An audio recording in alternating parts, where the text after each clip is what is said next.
Olá, estudantes! Boas-vindas a esta nossa análise histórica e sociológica. Hoje, a gente vai olhar para algo que faz parte do DNA do nosso país, mas por uma lente um pouquinho diferente da habitual. Quando a gente pensa em carnaval, logo vem à cabeça aquela festa popular imensa, confete, serpentina e diversão pura, não é? Mas e se a gente disser que aquelas marchinhas clássicas que embalam a festa foram, na verdade, ferramentas poderosíssimas que moldaram e refletiram a própria sociedade brasileira? Pois é, o carnaval nem sempre foi esse símbolo nacional consolidadíssimo que a gente conhece hoje. E é exatamente essa transformação, junto com os dilemas escondidos nas entrelinhas dessas músicas, que vamos desvendar nesta aula. O nosso roteiro de hoje está bem direto e passa por 6 pontos. 1. A Era Vargas e a identidade. 2. O rádio e a crônica social. 3. O reflexo dos preconceitos. 4. Um debate entre passado e presente. 5. O dilema do patrimônio. E, por fim, ética e reflexão atual. Vamos lá? Ponto 1. A Era Vargas e identidade. A ideia de que o samba e o carnaval são a essência do Brasil não caiu do céu e definitivamente não foi um acidente cultural. Para entender isso, precisamos nos ancorar cronologicamente lá na Era Vargas, que vai de 1930 a 1945. Houve um momento muito específico em que o Estado olhou para essas manifestações de rua e percebeu um potencial gigantesco. Durante esse período, o governo passou a valorizar ativamente o samba e incentivou com força a difusão das marchinhas. Mas qual era o objetivo real disso tudo? Construir e consolidar uma identidade nacional coesa. O Estado percebeu que a música popular era uma forma simplesmente incrível de unificar um país de proporções continentais. Ou seja, as marchinhas viraram peça fundamental de um grande projeto de nação. Parte 2. Rádio e a crônica social. Agora, como é que na prática esse projeto de identidade chegou a milhões de pessoas numa época em que nem se sonhava com a internet ou televisão? A resposta passa por um conceito sociológico super importante, a crônica social. Nesse contexto, as marchinhas eram muito mais do que apenas canções para dançar. Elas funcionavam como verdadeiros retratos do cotidiano. Elas falavam sobre as decisões políticas do momento, as fofocas, os costumes e como as pessoas se relacionavam na rua. As letras eram literalmente um espelho da sociedade da primeira metade do século XX. Então, quando a população cantava essas músicas a plenos pulmões, estava no fundo cantando sobre si mesma.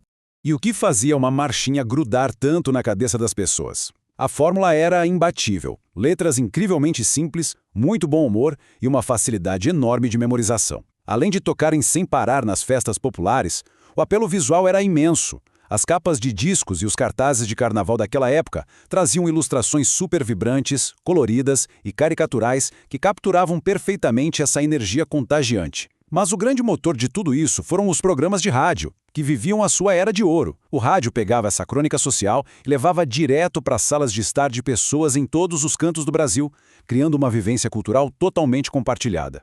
Vamos para a seção 3, o reflexo dos preconceitos. Bom, se essas músicas eram um espelho do cotidiano daquela época, o que será que elas revelavam quando a gente olha mais de perto?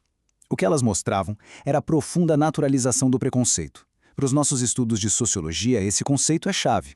A naturalização acontece quando atitudes totalmente discriminatórias, como o racismo, a misoginia e a homofobia, são aceitas como algo normal, algo que simplesmente não se questiona. E o mais complicado, naquele contexto histórico, essas violências vinham disfarçadas de humor e entretenimento nas letras. As pessoas riam, dançavam e cantavam sem pensar no peso absurdo do que estavam reproduzindo. Essas letras documentavam dinâmicas sociais reais, baseadas em estereótipos fortíssimos. A população negra, por exemplo, era frequentemente alvo de canções que associavam características físicas a ideias pejorativas e racistas. Já as mulheres eram sistematicamente inferiorizadas, tratadas apenas como objetos de desejo ou, pior ainda, como alvo de violências físicas que eram narradas de forma cômica. E qualquer pessoa com uma orientação sexual que fugisse do padrão considerado normal era duramente ridicularizada. Ao tentar provocar o riso, essas marchinhas acabavam reproduzindo essas ideias sem filtro nenhum. Na prática, isso ajudou muito a manter as desigualdades e as exclusões intactas ao longo de décadas no Brasil. Seção 4. Debate. Passado e presente. Aqui a gente precisa estabelecer uma ponte entre as atitudes do passado e a nossa perspectiva moderna, porque o contraste é gigantesco. De um lado, na visão histórica, temos uma sociedade que aceitava esse preconceito naturalizado e consumia isso alegremente como entretenimento familiar. Em contrapartida, os valores atuais da nossa sociedade se baseiam exatamente no combate ativo a esses mesmos males. o racismo, o machismo e a homofobia. É um choque direto entre o que era considerado uma piada inofensiva lá atrás e o que hoje a sociologia, a ética e a justiça reconhecem claramente como agressão. Ponto 5. O dilema do patrimônio. Esse choque enorme de valores gera uma grande tensão cultural. Como é que a gente lida com artefatos históricos que ao mesmo tempo são culturalmente riquíssimos, mas eticamente muito problemáticos? A pergunta que não quer calar é esta: essas marchinhas ainda são válidas na atualidade? É uma questão dramática que divide opiniões o tempo todo. A gente deve cancelar o passado? Ou deve fingir que essas letras não ofendem ninguém hoje? Como estudantes e cidadãos, precisamos enfrentar esse impasse com muito senso crítico. Para entender o debate de forma imparcial, precisamos olhar para os dois lados dessa balança. De um lado, as marchinhas são inegavelmente parte do nosso patrimônio cultural. Elas ajudam muito a compreender o passado e nos dão a oportunidade de analisar criticamente como as pessoas pensavam. Do outro lado, reproduzir essas músicas hoje, no meio de festas e blocos, pode significar um reforço de preconceitos, propagando as mesmas discriminações que a sociedade contemporânea luta tanto para erradicar. O objetivo não é julgar a história com a régua de hoje, mas observar de perto como esse dilema se desenrola na nossa realidade atual. E, finalmente, seção 6. Ética e reflexão atual. Diante de toda essa complexidade, qual é o nosso papel como ouvintes modernos no consumo dessas mídias históricas? Mais do que simplesmente aceitar tudo ou proibir tudo, é necessário criar um método crítico. O passo a passo é simples. Primeiro, reconhecer o contexto histórico. Saber que isso foi fruto de um projeto lá da Era Vargas.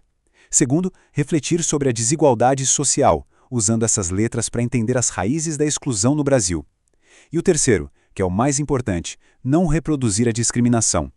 Ouvir uma marchinha hoje como um documento histórico de estudo não significa de jeito nenhum concordar com o conteúdo preconceituoso dela. Para quem estuda sociologia e história, isso rende exercícios de reflexão fantásticos. A chave é transformar esse conhecimento do passado em um verdadeiro aprendizado social. A gente deve analisar os valores de outras épocas, mas, imperativamente, evitar usar essas músicas como modelos de comportamento para os dias de hoje. A grande sacada é utilizar as letras como poderosos instrumentos de reflexão. Essas canções podem continuar existindo, sim, mas não como hinos do que a gente deve ser, e sim como lembretes claros de quem nós já fomos e do quanto as nossas relações sociais evoluíram. E para fechar a nossa explicação de hoje, fica este questionamento final para debatermos. Como podemos valorizar a nossa cultura, preservando a história e a identidade, sem reproduzir as discriminações do passado? Não é uma pergunta com resposta pronta, mas exige de todos nós um olhar atento, crítico e sociológico para o entretenimento que a gente consome e celebra. Pensem bastante sobre isso. Um excelente estudo a todos e até a nossa próxima imersão no conhecimento.